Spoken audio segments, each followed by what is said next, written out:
जय हिंद बच्चों। हम लोग क्लास 10th के चैप्टर नंबर 6 निर्देशांक ज्यामिति को हल कर रहे हैं। इस वीडियो में आज हम लोग एक्सरसाइज 6.3 के प्रश्नों को हल करेंगे।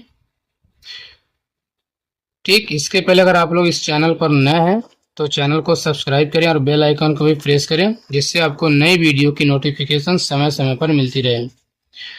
तो आइए देखते हैं चैप्टर नंबर 6 में 6.3 में जो हमको फार्मूलों का यूज करना हो, कई फार्मूलों का प्रयोग करना है। अंतः विभाजन का, बाह्य विभाजन का, मध्य बिंदु का, त्रिभुज के क्षेत्रफल का, त्रिभुज के केंद्रक का, ऐसे बहुत सारे फार्मूले आने वाले हैं। तो पहले हम क्वेश्चन को हल करने से पहले थोड़ा सा आइए फार्मूलों के बारे में जान लेते हैं, कौन कौन से फार्मूले बनते हैं। ठीक, देखिए हमारा इसमें मेन फार्मूला विभाजन सूत्र यानी सेक्शन फार्मूला। अब विभाजन सूत्र क्या होता है, इसका मतलब क्या होता है, या जो विभाजन सूत्र है दो प्रकार का होता है, एक होता है अंतः विभाजन के लिए और एक होता है बाह्य विभाजन के लिए। तो आइए जानते हैं अंतः विभाजन का मतलब क्या। देखिए जैसे अगर मान लीजिए हमारे पास कोई एक रेखा है, जैसे बिंदु ए और एक बिंदु बी है, जिसके पॉइंट x1 y1 है और इसके पॉइंट x2 और y2 है। अगर हम ए और बी को मिलाएंगे तो एक हमारी एक रेखा बनेगी ए बी, बन रहा है ना। अगर इस रेखा ए बी को कोई एक बिंदु पी है, ठीक, यह जो बिंदु P है, ये रेखा AB को दो भागों में बांट रहा है, दोनों बराबर नहीं है, वह दो भागों में बांट रहा है। ठीक, जिसके अगर मान लीजिए कि यहाँ से यहाँ तक की लंबाई m है और यहाँ P से लेकर B तक की लंबाई n है, तो कह सकते हैं कि AP और PB के लंबाइयों का जो अनुपात आएगा वह m अनुपात n आएगा। तो पूछेगा कि यह जो बिंदु है जो इस रेखा AB को m अनुपात n के अनुपात में बांट रहा है, इस बिंदु P के नियामक या निर्देशांक क्या होंगे। ठीक है, तो अगर हम मान लेते हैं कि बिंदु P के जो नियामक वो x और y हैं, तो इसके वैल्यू क्या आ जाएंगे, इसी के बारे में हमको जानना है। इसी को हम कहते हैं अंतः विभाजन। और अंतः का मतलब यहाँ a और b को बिंदु P इसके अंदर काट रही है, बीच में काट रही है, तो इसको हम कहेंगे अंतः विभाजन। ठीक है, तो देखिए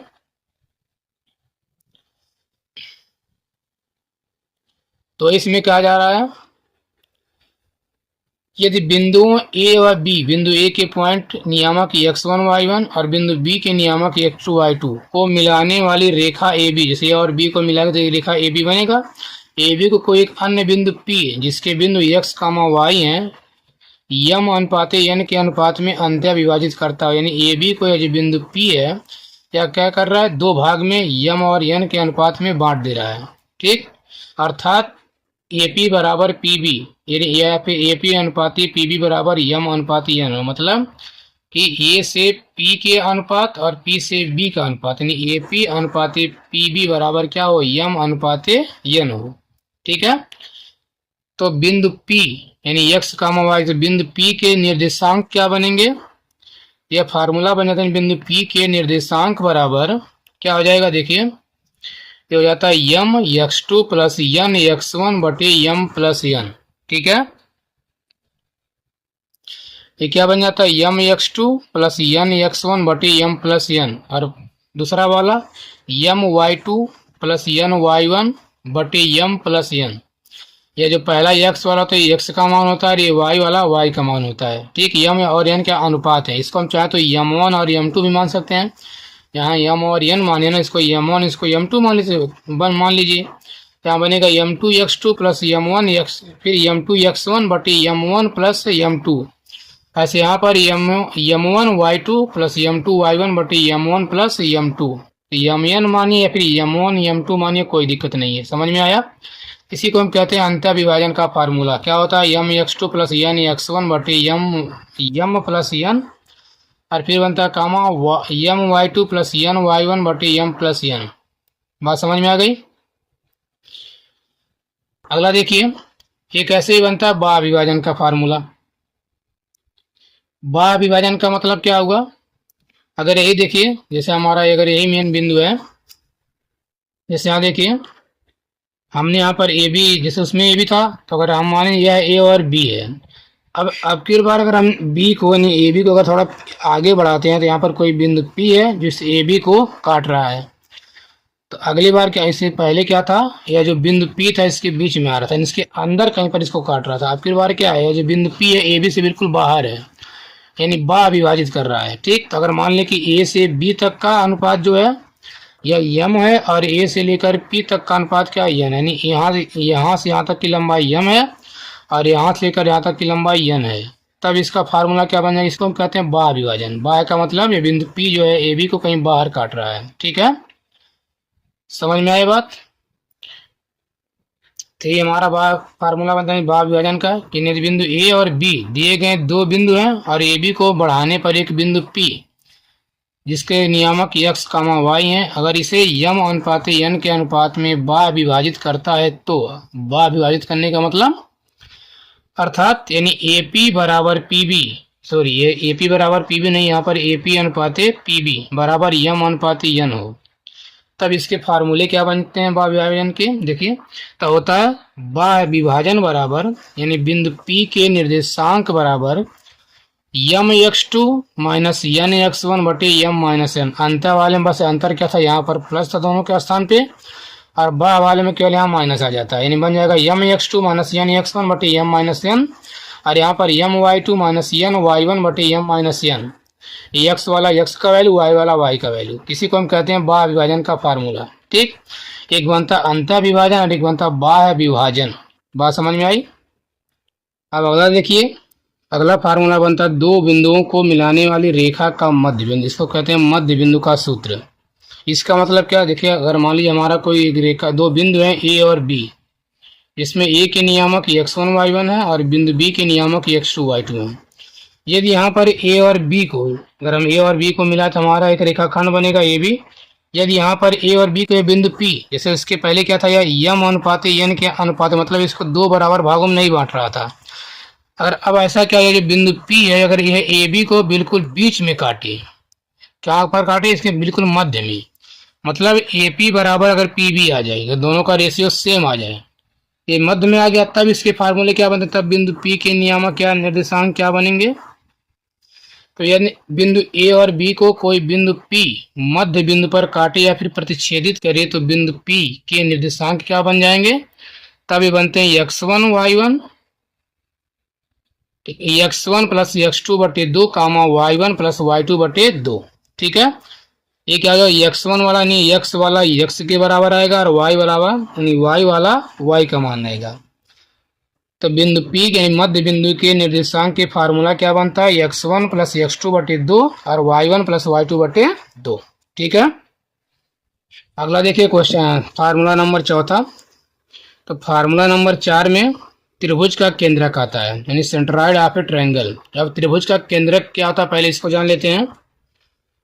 तो कह रहा है कि त्रिभुज की तीनों माध्यिकाओं का प्रतिच्छेद बिंदु त्रिभुज का केंद्रक कहलाता है। त्रिभुज की माध्यिका जानते हैं ना, देखिए अगर मान लेते हैं हमारे कोई त्रिभुज है ABC, तो अगर हम इसके तीन शीर्ष हैं A, B और C, यदि मान लीजिए किसी भी शीर्ष से उसके सामने वाली भुजा के मध्य बिंदु को, अगर हम मान लीजिए वहां पर हमारा एक शीर्ष C है, अगर इसके बिंदु C या फिर शीर्ष C के सामने वाली भुजा बनेगा AB, अगर हम AB का मध्य बिंदु F मान लेते हैं। ठीक, तो अगर हम F से C को मिला दें तो यह जो CF हमारी रेखा बनेगी, इसको हम कहते हैं माध्यिका। मतलब किसी त्रिभुज के शीर्ष से उसके सम्मुख भुजा, किसी त्रिभुज के शीर्ष से उसके सामने वाली भुजा के मध्य बिंदु को मिलाने वाली रेखा त्रिभुज की माध्यिका कहलाती है। ठीक है, तो अगर यह त्रिभुज यह शीर्ष C है, अगर हम शीर्ष C के सामने वाली भुजा AB के मध्य बिंदु को, मध्य बिंदु हमारा अगर मान लेते हैं F है, अगर हम इस शीर्ष से इसके मध्य बिंदु को मिला दें तो यह जो रेखा हमारा CF बन रही है, यही हमारी कहलाएगी इस त्रिभुज की माध्यिका। जैसे ही बिंदु शीर्ष A के सामने वाली भुजा BC है, अगर इसका हम बिंदु D मान लें मध्य बिंदु, अगर हम A से D को मिलाए तो यहाँ पर AD भी इसकी माध्यिका कहलाएगी, ऐसे यहाँ पर यह BE भी इसकी माध्यिका कहलाएगी। तो एक त्रिभुज में तीन माध्यिकाएं होती हैं और ये तीनों माध्यिकाएं जिस बिंदु पर एक दूसरे को काटती हैं, अगर देखा जाए तो ये तीनों माध्यिकाएं एक ही बिंदु पर एक दूसरे को प्रतिच्छेदित करती है फिर काटती हैं। तो जहां पर दोनों ये तीनों एक दूसरे को काटती हैं, इसी को हम त्रिभुज का केंद्रक कहते हैं।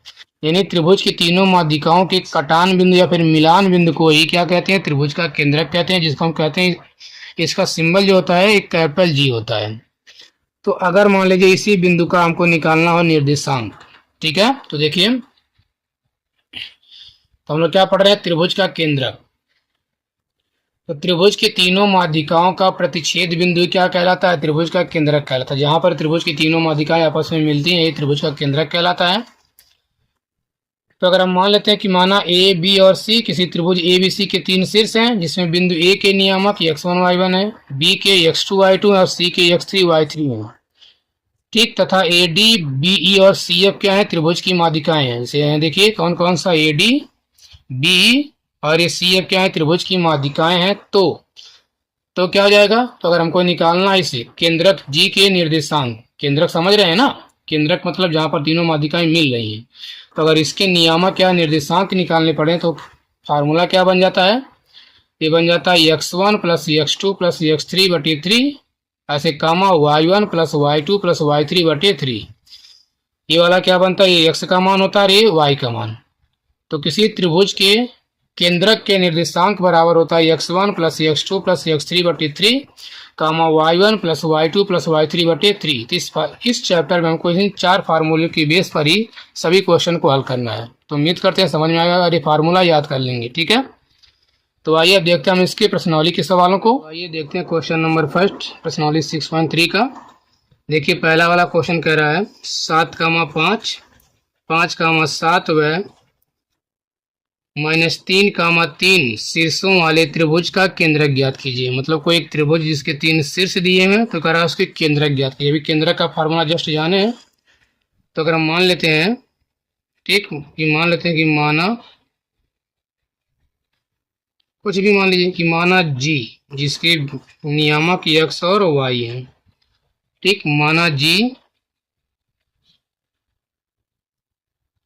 त्रिभुज का केंद्रक है।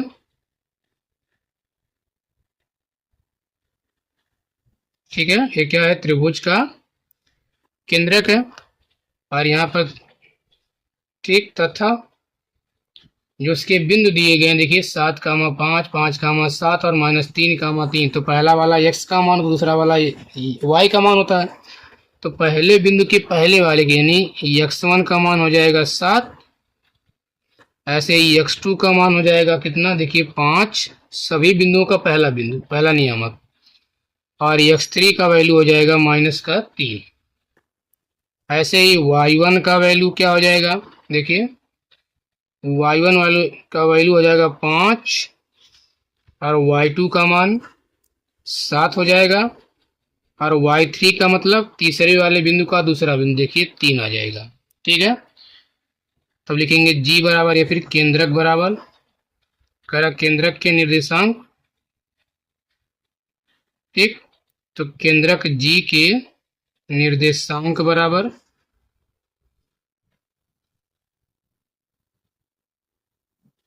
g के निर्देशांक बराबर, फार्मूला जानते ही हैं, होता क्या? x1 plus x2 plus x3 बटे में 3, और फिर क्या बनता है? y1 plus y2 plus y3 बटे 3। फार्मूला एक बार दिखा देंगे तो अच्छा रहेगा। अब इसमें रख लेते हैं। तो देखिए x1 का मान 7 है, प्लस y2 का वैल्यू 5 है, और प्लस x3 का वैल्यू -3 है। तो प्लस माइनस बन जाएगा माइनस, एक ही लाइन में कर लेते हैं, और बटे में आ जाएगा 3। ऐसे y1 का वैल्यू 5 प्लस y2 का वैल्यू 7 और प्लस y3 का वैल्यू 3, और पूरे के बटे क्या आ जाएगा? 3 आ जाएगा। हल कर लीजिए। देखिए प्लस वाले को प्लस में जोड़ लेंगे, 7 5 12, 12 में से 3 गया तो ये आएगा ना, 7 5 12, 12 में से 3 गया तो 9, और बटे में 3। यहाँ पर 7 5 12 3 15 हो जाएगा, 15 के बटे 3 आ जाएगा।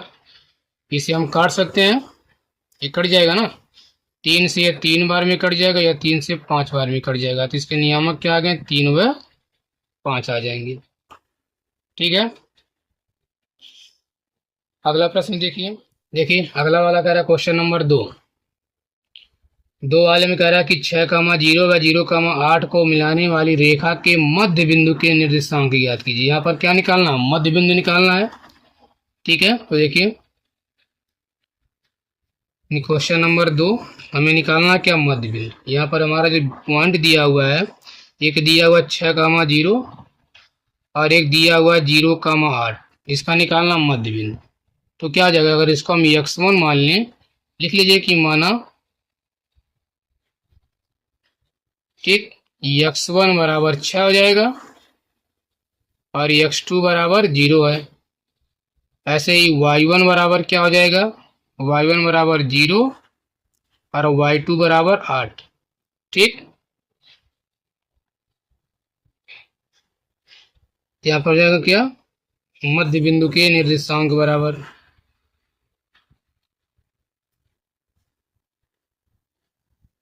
मध्य बिंदु के निर्देशांक।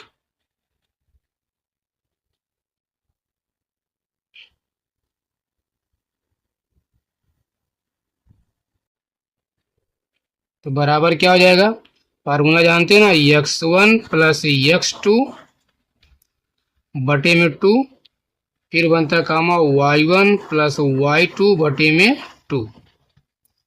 तो बराबर x1 का वैल्यू 6 है और प्लस x2 का वैल्यू 0 है, बटे में 2 आ जाएगा। ऐसे y1 का वैल्यू 0 है और y2 का वैल्यू 8 है और बटे में आ जाएगा 2।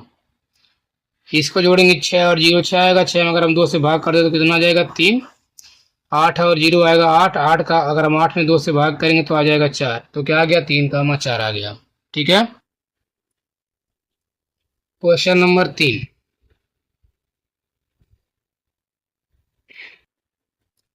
में कह रहा बिंदुओं -3, 4 व 3, -4 को मिलाने वाली रेखा के मध्य बिंदु के निर्देशांक ज्ञात कीजिए। सेम वही क्वेश्चन यहाँ पर भी है। चाहे तो पहले मान लीजिए कि लिख देंगे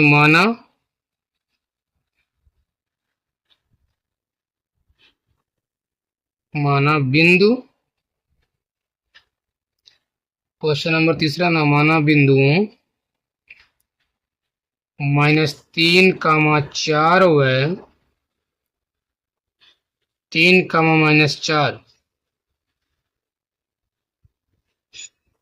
-4 के मध्य बिंदु के निर्देशांक।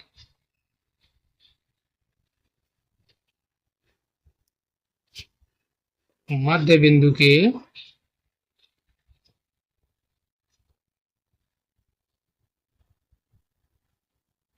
निर्देशांक या फिर मध्य बिंदु मिलाने वाली रेखा की माना बिंदुओं के मध्य बिंदु के निर्देशांक क्या है, x और y है, कुछ भी मान लीजिए। ठीक है, तो क्या हो जाएगा, तो हो जाएगा मध्य बिंदु के निर्देशांक यानी कि बिंदु x, y बराबर, तो फिर वही फार्मूला नहीं, x1 प्लस x2 बटे y1 प्लस y2। तो x1 का वैल्यू -3 है प्लस x2 का वैल्यू 3 है और बटे में आ जाएगा 2। फिर ऐसे y1 प्लस y2, तो y1 का वैल्यू 4 है और y2 का वैल्यू माइनस का 4 है, तो यहाँ पर आता है प्लस, प्लस माइनस बन जाएगा -4 और बटे में क्या आ जाएगा, 2 आ जाएगा। ठीक, बराबर यहाँ देखिए -3 में से 3 गया तो 0 आ जाएगा, यानी 0 के बटे 2, और यह 4 -4 ये भी बन जाएगा 0, 0 के बटे 2। तो बराबर क्या बन जाएगा, 0 में 2 से भाग करेंगे तो 0, ये भी 0 आ जाएगा, ये भी 0 आ जाएगा। तो क्या आ गया, 0, 0 आ गया। ठीक है, देखते हैं क्वेश्चन नंबर 4। देखिए क्वेश्चन नंबर 4 में कह रहा है बिंदुओं ए जिसके नियामक 1, 3 है, कह रहा है बिंदुओं ए व बी को मिलाने वाले रेखाखंड को 2:1 के अनुपात में अंतः विभक्त करने वाले बिंदु के निर्देशांक ज्ञात कीजिए। कोई बिंदु ए और बी है और उसको हम मिला देते रेखा बन रहा है ए बी, कह रहा है ए बी को कोई बिंदु है जो उसको 2:1 के अनुपात में विभाजित कर रहा है, तो उस बिंदु के निर्देशांक क्या होंगे। ठीक है, तो अगर हम मान लेते हैं कि माना, ठीक, माना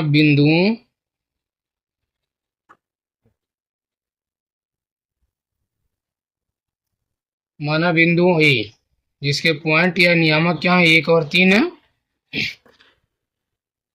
ए व बी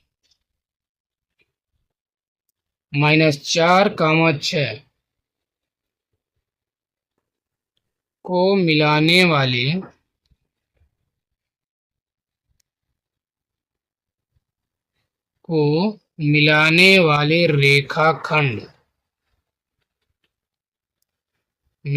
रेखाखंड को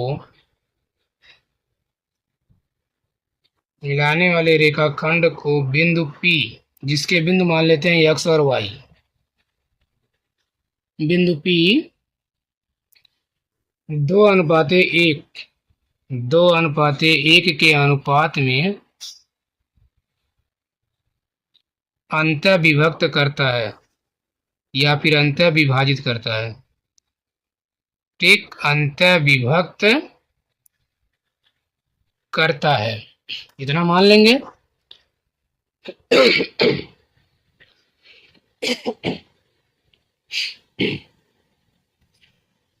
ठीक है, इसमें क्या है, अंतः विभक्त करने का मतलब क्या लिखेंगे, अर्थात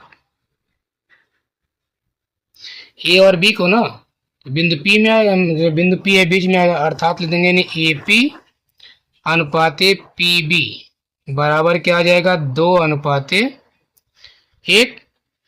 ठीक है, या इसको हम मान लेते हैं क्या, यम अनुपाते यम।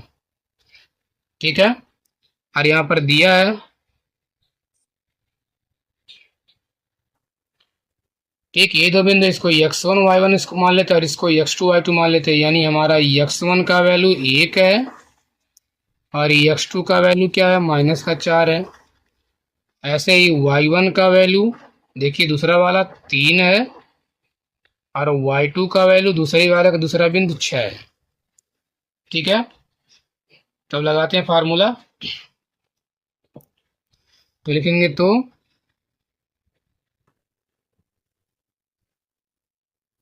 बिंदु P कौन है, नहीं x, y के निर्देशांक बराबर,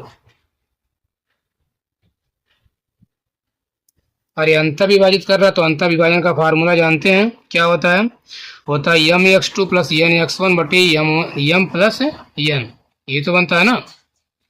तो यम एक्स टू चाहे तो एक बार लिख लीजिए, यानी यम एक्स टू प्लस होता है एन एक्स वन बटे यम प्लस एन कामा के क्या बनता है, ऐसे बनता है M Y two plus N Y one और बटे क्या आता है यम प्लस एन।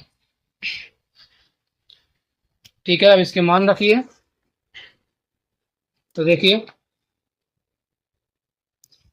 बराबर, तो यम का मान क्या है, पहला वाला यम का मान 2 है, 2 गुणे x2, तो x2 का वैल्यू क्या आ जाएगा, -4 आ जाएगा, -4 फिर प्लस एन x1, तो एन का मान आ जाएगा 1 और गुणे x1, तो x1 का वैल्यू भी 1 है और बटे क्या है यम प्लस एन, तो यम का मान 2 है और एन का मान 1 है, तो आ जाएगा 2 + 1। फिर यहाँ आ रहा है यम y2, ये तो यम का वैल्यू क्या है 2 आ जाएगा और देखिए y2 का वैल्यू 6 है, फिर प्लस एन y1, तो एन का वैल्यू क्या है 1 है और गुणे y1 का वैल्यू देखिए 3 आ जाएगा और बटे यम प्लस एन, यानी कि 2 + 1, तो बराबर क्या हो जाएगा, ये जानते हैं, गुणा करेंगे ये प्लस और माइनस है, 2 गुणे -4 तो बन जाएगा -8 प्लस 1 गुणे 1 करेंगे तो 1 और बटे 2 और 1 3 बन जाएगा। ऐसे यहाँ पर 2 छक 12 और प्लस 1 गुणे 3 करेंगे तो 3 और पूरे के बटे 2 और 1 3। हल कर लीजिए, यहाँ -8 में से 1 गया तो आ जाएगा -7 और बटे में क्या आ जाएगा 3 और यहाँ पर देखिए 12 और 3 15 बचेगा ना, 12 में जोड़ेंगे 3 तो बनेगा 15, अगर हम 15 में 3 से भाग करेंगे तब आ जाएगा 5। यानी कौन कौन से बिंदु आ गए, -7 का -7 बटे 3 हुआ 5 आ जाएंगे। अब देखते हैं क्वेश्चन नंबर 5 वाले में कह रहा है उस बिंदु के निर्देशांक ज्ञात कीजिए जो बिंदुओं 2 -3 व -4 6 को मिलाने वाली रेखा को 1:2 के अनुपात में अंतः विभाजित करता है। सेम वही क्वेश्चन है। ठीक, यहाँ पर भी मान लेते हैं, मान लेंगे कि माना बिंदुओं, कौन कौन से बिंदु हैं, इसको कोई नाम दे देते हैं कि माना बिंदुओं, या फिर 2, -3 व -4, 6 -4, 6 को मिलाने वाली को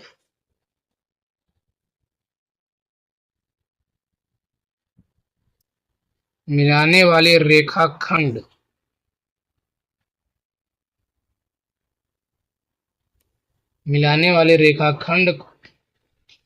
को कोई बिंदु मान लीजिए, कह रहा होगा कौन सा बिंदु जिसको 2:1 अनुपात में बांट रहा है। ठीक है, ये था ना 2, -3 व -4, 6 को मिलाने वाले रेखाखंड को बिंदु P, कोई भी बिंदु मान लीजिए, हम मान लेते हैं कि बिंदु P जिसके नियामक x और y हैं। ठीक, बिंदु P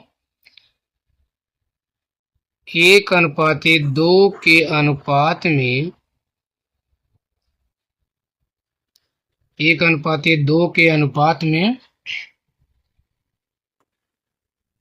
अंतः विभाजित करता है।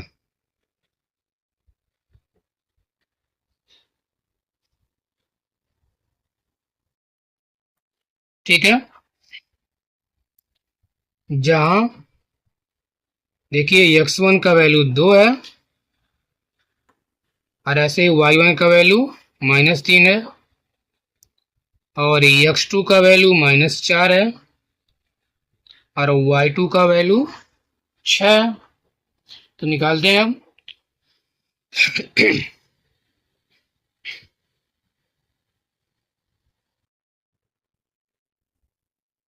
तब यहां लिखेंगे बिंदु P बराबर, बिंदु P अर्थात x और y बराबर। तो फिर वही फार्मूला, और यहाँ पर क्या है, इस ए भी लिख देंगे, तथा यम अनुपाते n बराबर 1:2 है। ये भी तो दिया हुआ है ना, यम अनुपाते n बराबर 1:2। तो आइए रखते हैं, फार्मूला जान ही रहे हैं।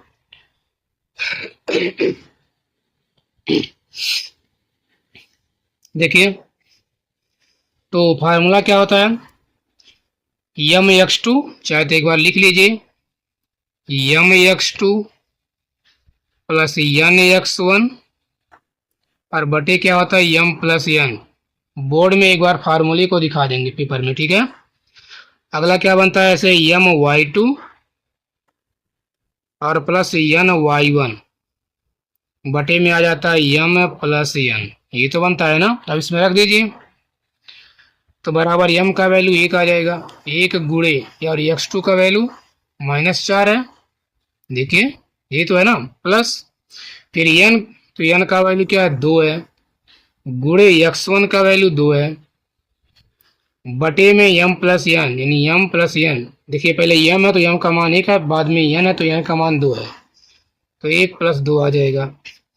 ऐसे यहाँ पर यम y2, तो यम का वैल्यू जान ही रहे कितना 1 है, और गुणे y2 का वैल्यू निकला हुआ है 6, प्लस n का वैल्यू 2 है, गुणे y1 का वैल्यू -3 है, और बटे वही m प्लस n, यानी 1 + 2। ठीक है, यहाँ थोड़ा सा बड़ा वाला कोष्टक लगा लेंगे क्योंकि यहाँ छोटा कोष्टक पहले आ चुका है। अब इसको हल कीजिए, तो 1 - 4 करेंगे तो -4 और प्लस 2 गुणे 2 करेंगे तो आ जाएगा 4, और पूरे के बटे 2 और 1 3 बन जाएगा। ऐसे यहाँ पर 6 गुणे 1 करेंगे तो 6, और ये प्लस माइनस का माइनस, 3 गुणे 2 करेंगे तो 6, और बटे में क्या आ जाएगा 2 और 1 3। ये क्या बन गया, -4, 4, यानी 4 में से 4 गया तो आ जाएगा 0, 0 के बटे 3 आ गया। ऐसे यहाँ पर 6 - 6 ये भी बन जाएगा 0/3। तो बराबर क्या बन जाएगा, देखिए 0 में 3 से भाग करें चाहे 3000 से भाग करें, इसका आंसर क्या आ जाएगा 0, और ये भी आ जाएगा 0, तो 0, 0 हो जाएंगे। ठीक है, अब देखिए क्वेश्चन नंबर 6,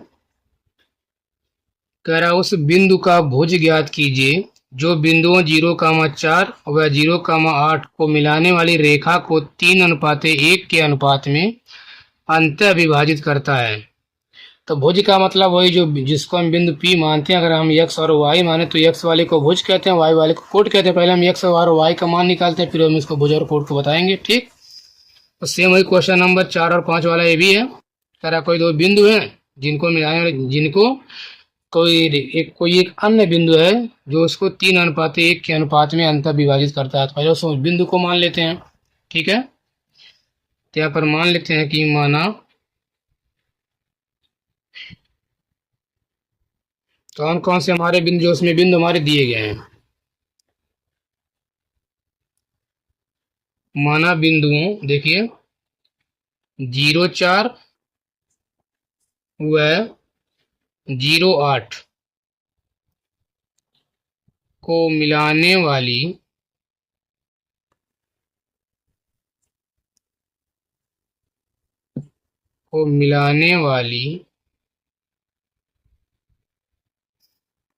मिलाने वाली रेखा को, कोई एक बिंदु मान लीजिए, रेखा को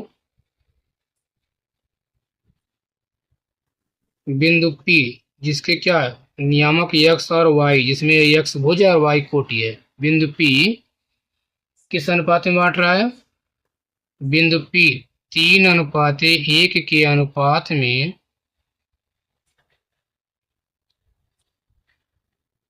3:1 के अनुपात में अंतः विभाजित करता है या फिर अंतः विभक्त करता है। ठीक है, अंतः विभाजित करता है। ठीक, और यहाँ पर मान लीजिए जहां x1 बराबर, देखिए इसको x1 y1, तो x1 बराबर 0 और y1 बराबर 4, ऐसे ही x2 बराबर 0 और y2 बराबर 8 है। ठीक है, तथा इसको हम रेशियो मान लेते हैं, नहीं यम अनुपाते n बराबर 3:1, नियम का मान 3 है और n का मान 1 है। ठीक है, तो आइए रखते हैं इसको। देखिए तो क्या आ जाएगा, तो लिखेंगे बिंदु P के निर्देशांक बराबर, फिर बिंदु P बराबर यानी x और y बराबर, या चाहे तो केवल आपको भुज निकालना, तो फार्मूला जानते हैं ना x का, जो हम फार्मूला लिखते हैं ना यम x2 प्लस n x1 बटी m प्लस n, वो होता है x का मान। तो केवल भुज निकालना तो केवल भुज ही लिखिए। ठीक है, बस लिखेंगे भुज यानी x बराबर, तो x का वैल्यू क्या बनता है, होता है m x2 plus n x1 बटे m प्लस n। ये तो फार्मूला लगाते हैं ना, तो x वाले को भुज कहते हैं, या फिर पहला वाला जो होता है x का मान होता है, बाद वाला x2 का y का मान होता है। तो बराबर m का वैल्यू 3 है, गुणे x2 का वैल्यू देखिए 0 है, प्लस n का वैल्यू 1 है, और गुणे x1 का वैल्यू क्या है, 0 है। तो सब 0 0 ही आ रहा है, और बटे में m प्लस n यानी कि 3 प्लस 1। ठीक है, बराबर यहाँ देखिए 3 गुणे 0 करेंगे 0 बनेगा, फिर 1 गुणे 0 करेंगे ये भी 0 बनेगा। 0 में अगर हम 0 को जोड़ लें 0 ही बचेगा, बटे 3 और 1 4, 0 में 4 से भाग कर दीजिए तो बराबर क्या आ जाएगा, 0, यानी भुज बराबर क्या आ गया, लिख देंगे अतः भुज बराबर 0 आ जाएगा। ठीक है, बाकी क्वेश्चन को हम अगले वीडियो में देखते हैं। तो अगर वीडियो अच्छा लगा तो वीडियो को लाइक व सब्सक्राइब करना ना भूलें। ठीक है।